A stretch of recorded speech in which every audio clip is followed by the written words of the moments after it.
ఇప్పుడు రఘురామకృష్ణరాజు గుండెల మీద కూర్చున్నవాడు ఒకడు, చెప్పినవాడు ఒకడు, ఎవడు, ఇది ఒకటి కాదు. హాస్పిటల్ సూపరింటెండెంట్ ఊహించలేని స్థాయిలో రకరకాల విభాగాల్లో ఉన్న అధికారులు ఐపీఎస్లు ఐఏఎస్లతో సహా చిక్కుకున్న పరిస్థితి చూడాలండి. ఇంకా అంతే. విజయసాయి రెడ్డి ఏమేమి సమర్పిస్తాడో ఏంటో, ఆయన బయట మాట్లాడితే పెద్ద ఉపయోగం లేదు.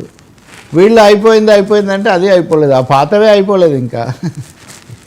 అంతే కదా సార్. దిల్ రాజు గారు, దిల్ రాజు నిజానికి ఈరోజు ఉదయం ఆయన ప్రెస్ మీడియాతో మాట్లాడారు.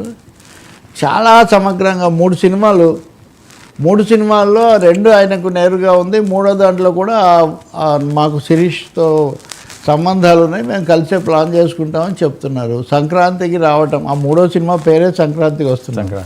సో సంక్రాంతికి 3 సినిమాలు విడుదల కావటం, 3 హీరోలకు సంబంధించినవి. అందులో గేమ్ చేంజర్ అనేది చాలా భారీగా పాన్ ఇండియా, RRR తర్వాత వస్తుంది. ఎక్స్పెక్టేషన్స్ ఈ మధ్యలో వచ్చిన